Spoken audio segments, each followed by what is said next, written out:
Under the tungsten haze of the conference room, with glass walls reflecting the skyline of San Francisco behind us, I handed the final signed document to Richard. He smiled, slick, silver-haired, flawless in his Tom Ford suit. His handshake was firm, rehearsed, like everything else about him. My team clapped, cameras flashed. Our startup, my startup, had just been acquired by Orion Capital. But I knew. I saw the clause buried on page 46 the night before. Too late. It gave them full control, backdated rights, and transferred all IP. In legal terms, I had just sold my soul for stock options already devalued to dust. The applause drowned as I turned to Megan, my CTO, my closest ally, and saw it. The flicker of guilt. She wouldn't meet my eyes. "Did you know?" I whispered. She blinked, once, then turned away.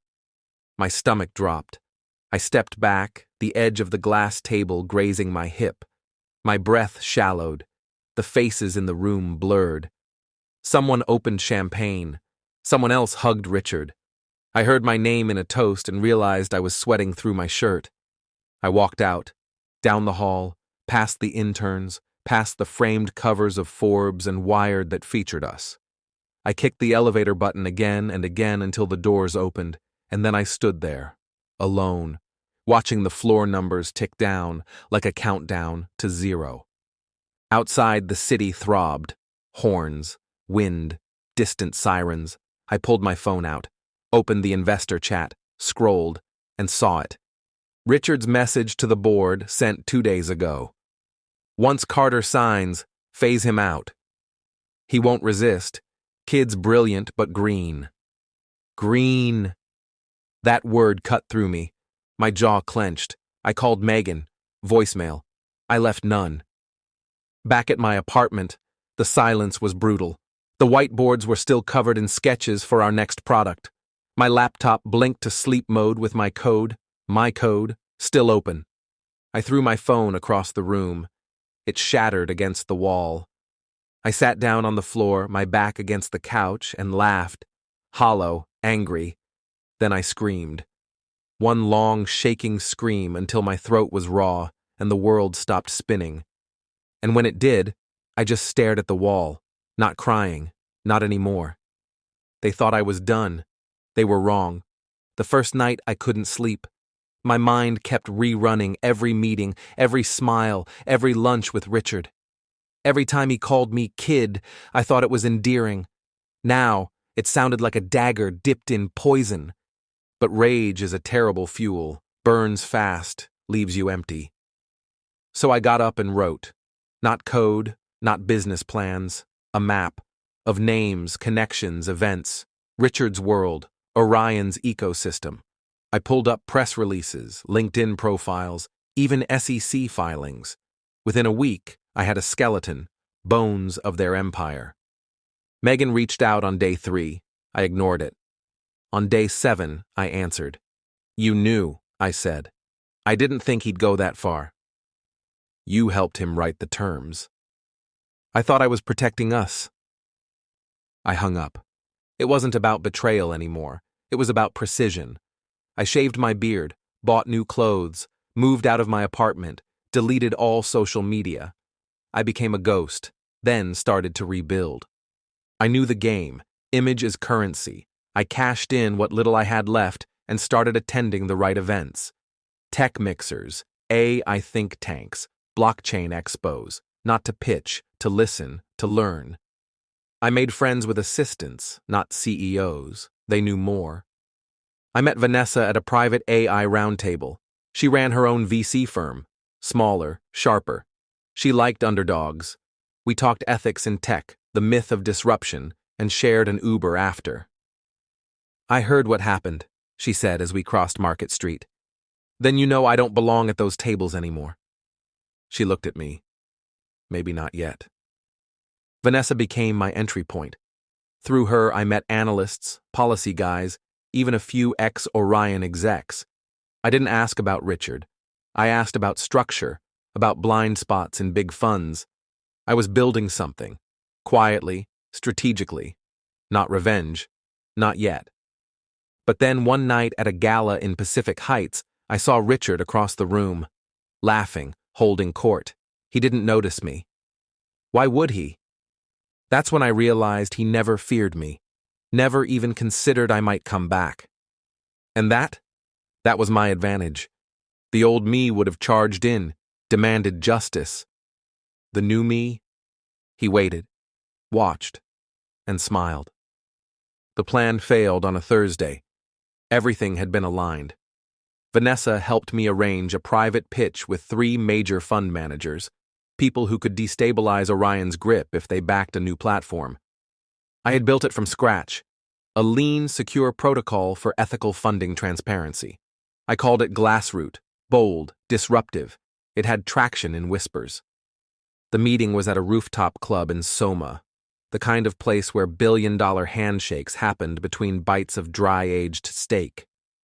I wore my best suit, not expensive, precise, confident. I delivered my pitch like it was my last breath. I showed them data, proof of concept, a roadmap. I saw them nod. Then Richard walked in. I froze mid-sentence. He shook hands around the table like he owned the room. Because he did. The moment he saw me, his smile widened like he'd been waiting for the punchline. "Ethan," he said, "didn't know you were still in the game." One of the investors laughed, confused. "You two know each other?" "Briefly," Richard said, still grinning. "Back when he was a founder." It hit like a sucker punch. One of the VCs raised an eyebrow. Another shifted in his seat. I tried to keep my voice level. We had different visions. Richard shrugged. That's one way to put it. And just like that, the room changed. Subtle. The way sharks circle when they smell blood. The pitch dissolved into small talk. I answered questions, but their eyes had glazed over. The sparkle was gone. Afterward, Vanessa walked with me to the curb. "He torpedoed it," I said. "He didn't have to," she replied. "He just reminded them you're not him." That night I walked, for hours, down to the Embarcadero, past the ferries and flickering neon signs. I ended up by the water watching the black waves slap against the pier. Everything I'd built, again, gone. I called Megan. She answered on the first ring. "I need to know why," I said. My voice cracked. "I thought you'd survive," she said quietly. "I thought you'd come back stronger." "I'm not." There was a long pause. Then maybe this was never about the company. I didn't respond. Couldn't. The call ended. I sat there until the sky turned a tired blue. It was the lowest point of my life. Not because I lost, because I finally believed I had nothing left worth fighting for. And for a few hours, I considered staying down. The morning after, I didn't open my laptop. I stared at the black screen like it owed me something. Then I stood, pulled on a hoodie, and went out into the fog. My city was still moving, oblivious to my failure. Suits on phones, students with earbuds, baristas foaming milk like nothing in the world had changed. But I had. I walked until I found a bench on Russian Hill. From there, I could see the bay, the Golden Gate half shrouded. I sat. And I waited. For what?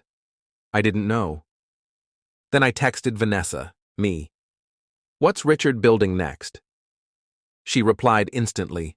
"Orion's in deep with a defense startup. Quiet. No PR. Military-grade AI." Something clicked. I spent the next 2 weeks inside a co-working space downtown, buried in data sets and pitch decks leaked through friends of friends. I wasn't trying to hurt Richard anymore.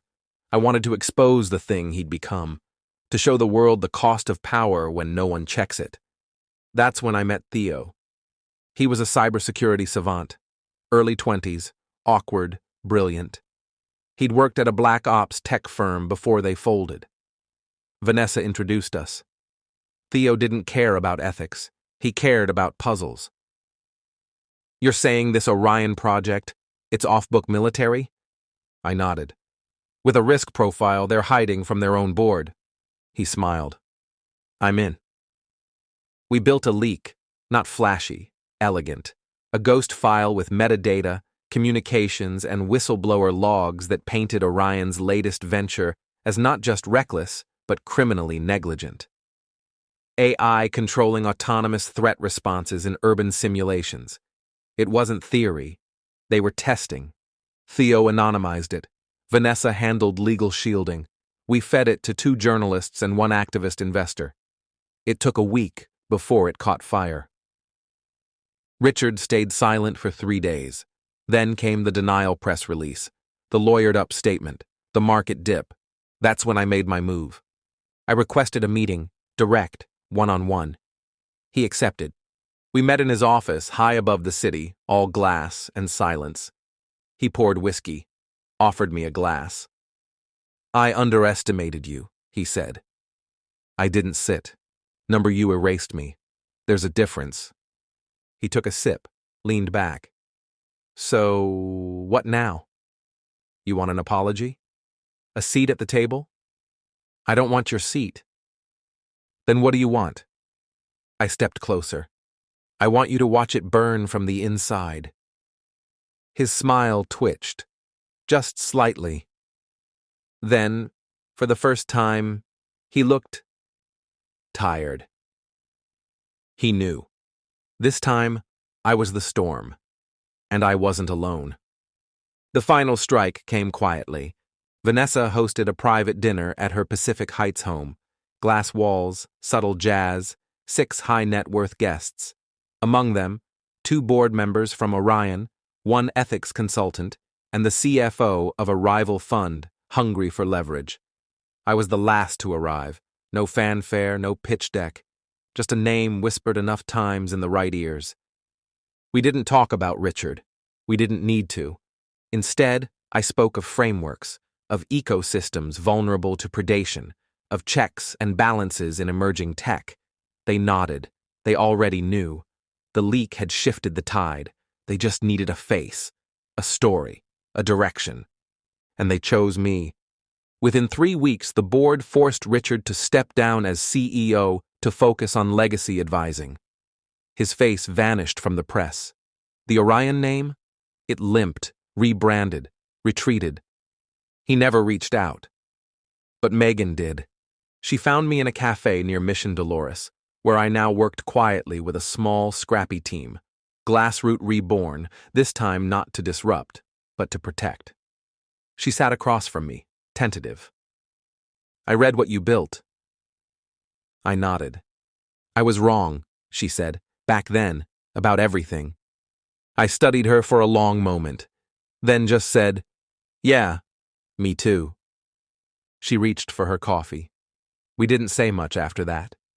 And in the end, it didn't feel like triumph. It felt like survival, a different kind of power.